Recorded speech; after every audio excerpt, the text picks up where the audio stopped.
Today I will show you how to make breakfast potatoes 3 different ways. One of our recipes for breakfast potatoes are home fries. For this recipe, you will need 2 teaspoons of salt, half a teaspoon of ground black pepper. If you use white pepper, use half the amount because it is more potent. 1 teaspoon of onion powder, 1 teaspoon of garlic powder, and 1 teaspoon of paprika. Put those on the side. The rest of the ingredients that you need are a medium red pepper, a small white onion, and 2 to 3 garlic cloves. You will also need olive oil, about 1/3 cup, and about 1½ pounds of either Red Bliss or Yukon Gold all-purpose potatoes, or you can use a waxy potato. First thing I'm going to do is prepare my potatoes because I'm going to cook them separately from the onions and the peppers. I'm going to dice them up in about a large dice. They don't have to be perfect in size, but you want them to be all around the same size so that they cook at the same rate in the oven. If you have a larger potato, you may have to make more cuts per potato. You can even cut them into wedges if you desire.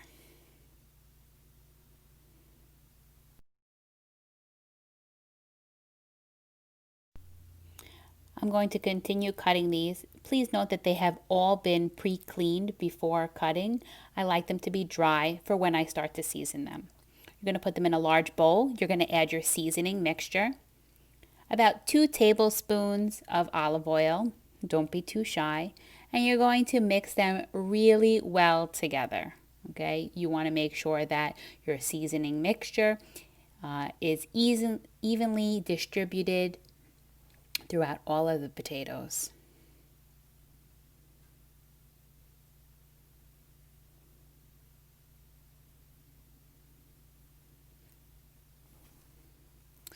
Then you're going to take your potatoes and you're going to put them on a sheet pan. I line it with parchment paper so that it's easier for me to clean later. But you don't need to do that. If you don't do that, just spray the bottom of your sheet pan before putting the potatoes on top. Make sure you spread the potatoes out into a nice even layer so they all have access to the heat of the sheet pan and they can cook evenly. I'm going to put them in my oven. My oven is about 400 degrees and I'm going to cook them for about 35 minutes until they're nice and golden brown and soft. In the meantime, I'm going to cook my peppers and my onions and my garlic. I'm going to start off with about a tablespoon of olive oil in a heated saute pan, and I'm going to add my diced onions and peppers. We're looking for a small dice on the onions and the peppers for this recipe. If you wanted to use green peppers, you definitely could. If you wanted to omit the peppers altogether, you can. But the onions and the peppers together really add some great flavor. The reason that I saute these on the side instead of putting them in the oven with the potatoes because I don't want them to burn during the cooking process. When the onions are translucent and the peppers are soft, you could actually add your garlic in for the last 30 seconds to 1 minute, making sure that nothing is burning. I'm going to take my potatoes out of the oven and I'm going to add my peppers and my onions and garlic mixture to them and I'm going to combine it well. Make sure you get every little bit out of the pan. You don't want to leave anything behind. So now I'm going to evenly distribute, gently mixing the onions and pepper mixture into the potatoes. Just make sure that you are not crushing any of the potatoes because they should be soft to the touch at this point because they are just about finished cooking. Before I put them back in the oven, I spread them out along the bottom of the sheet pan again just to make sure that they're in a nice even layer so that they can evenly cook. I'm going to put them back into the oven for about 10 minutes at the same temperature of 400 degrees. When my potatoes are done, I'm going to take them off of the sheet pan and put them in our serving bowl. They should be golden brown, flavorful, and your onions and peppers should not be burned because you cook them separately, but their flavor has transferred to the potatoes during the last few minutes of the cooking process. I hope you enjoyed this recipe. Let us know if you try it at home. It's one of my favorites. You're going to start with 1 onion, about 4 medium Idaho potatoes, salt, pepper, a 1/4 cup of breadcrumbs, 1 egg. You'll need some vegetable oil, a vegetable peeler, and a box grater. We're going to use the large size of the box grater. First, we will peel our 4 potatoes. Make sure that you are peeling over a garbage bowl and not over the garbage pail, because if the potato slips out of your hand, you can easily take it out if it falls into a garbage bowl. Make sure you clean it all the way around, and if there are any little spots, just take a little extra time to make sure to peel them away.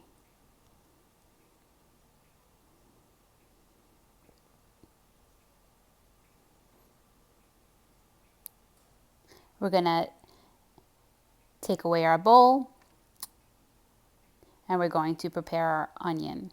So we're going to take the top and bottom part off of the onion, and we're going to peel the outer layer of the skin off, making sure that we're always working on a clean cutting board.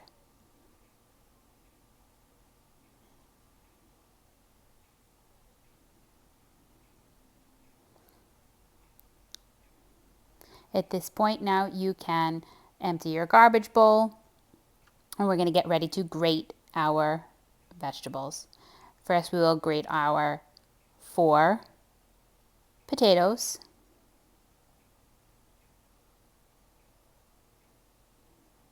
Just make sure that you're watching your knuckles and your fingers.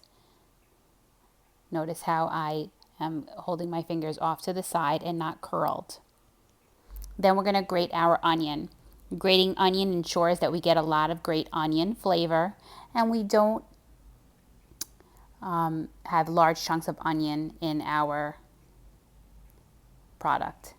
So now I'm going to strain the potatoes and onions. I'm going to put them in a bowl that is lined with cheesecloth. You can find cheesecloth in the supermarket, but if you cannot find any, you can use a clean dish towel. We're going to squeeze all of the water out of these potatoes. Also, do not put them in water during this process because you will eliminate the starches that are needed. So here I'm going to squeeze all of the excess moisture out.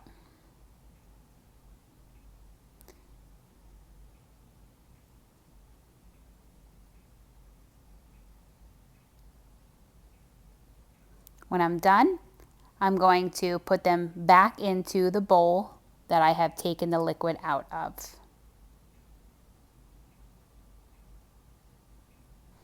And now I'm going to mix my seasonings in.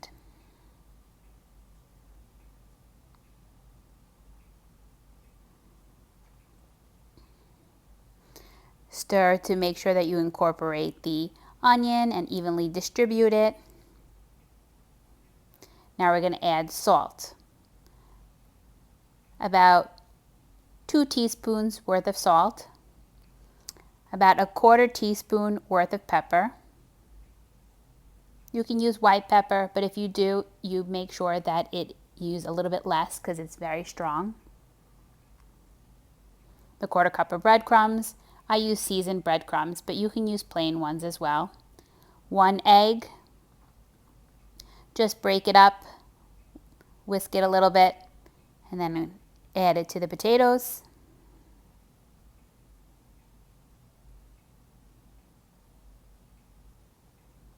And that's all you need for this part. I'm going to stir it to make sure that I evenly incorporate the egg and the breadcrumbs.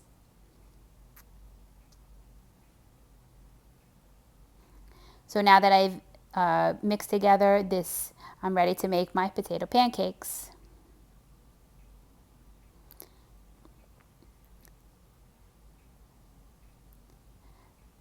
So I have vegetable oil in the bottom of the pan, and you can see that it's flowing freely. And if you look closely to the bottom, as it heats, little wisps of the oil seem to form. You can also test it with one piece of potato to see if it starts to sizzle right away. Now we're ready to go. I'm going to take about 1/4 cup of potato mixture. I'm going to place it into the pan, and then I'm going to press it down to make sure that it's kind of packed together. I'm going to put about 4 potato pancakes in my pan. This pan is about a 10-inch saute pan. I don't want to overcrowd it, because what happens if I put too many in the pan, the temperature of the pan will go down, they will take longer to cook, they will not crisp, and if they start to touch each other, they actually start to steam instead of brown.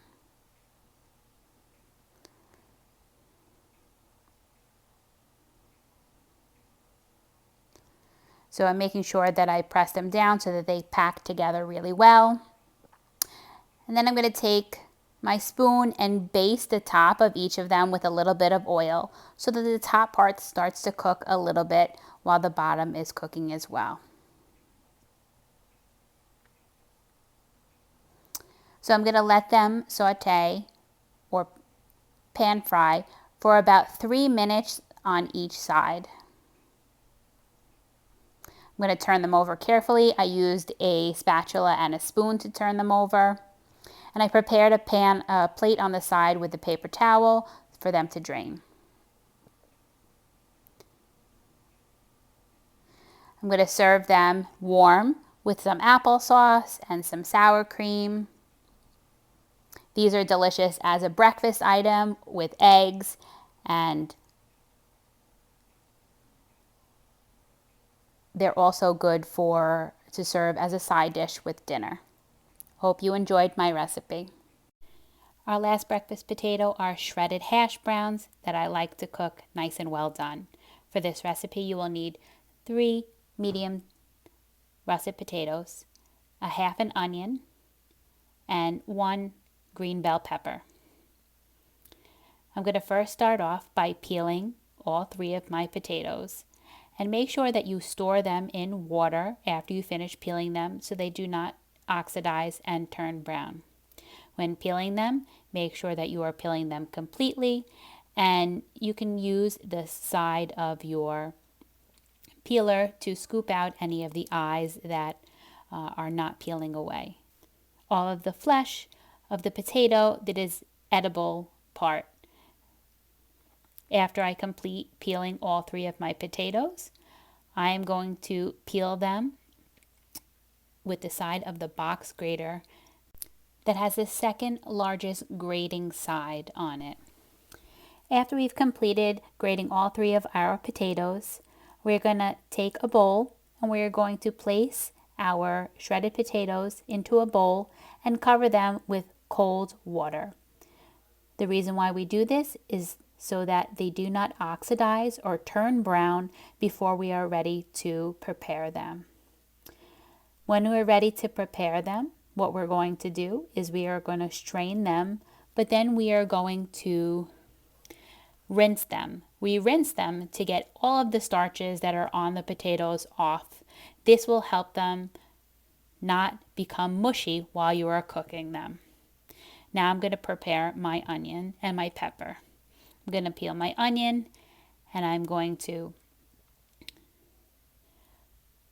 clean my pepper. The way I like to prepare my pepper is I like to cut around the stem in order to get all of the edible portion off, and I actually leave the stems in the center attached.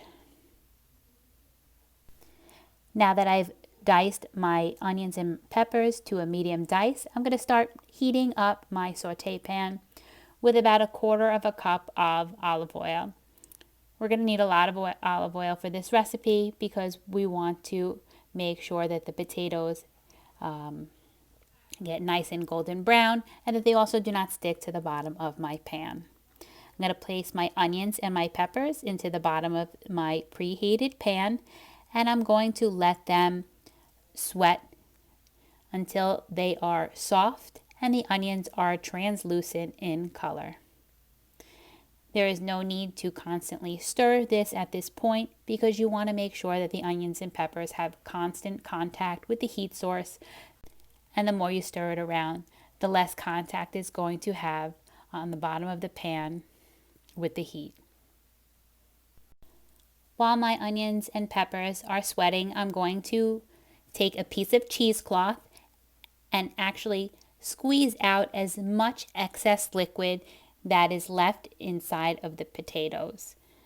Even though we strain them, the potatoes actually do contain a lot of moisture.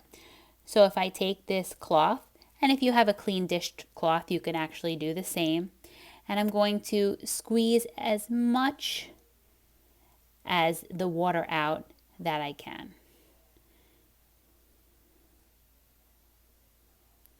You'd be amazed at how much liquid is going to come out of these potatoes.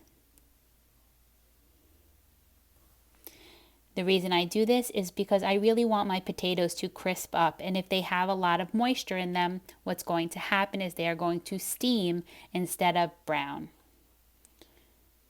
So now I will take my potatoes and I will take them out of the cheesecloth, and I can leave them right now in my strainer.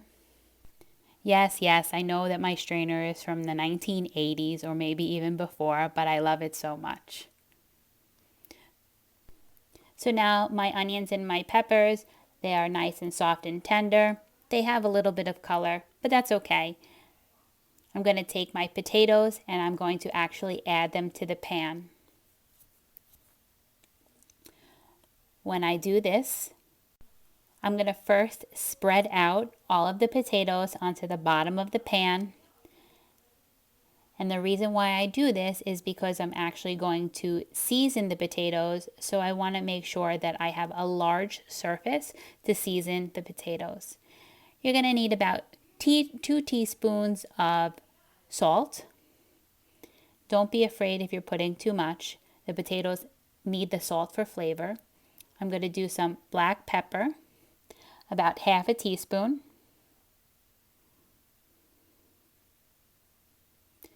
Next, I'm going to add onion powder and garlic powder, about 1 teaspoon of each one of these two seasonings.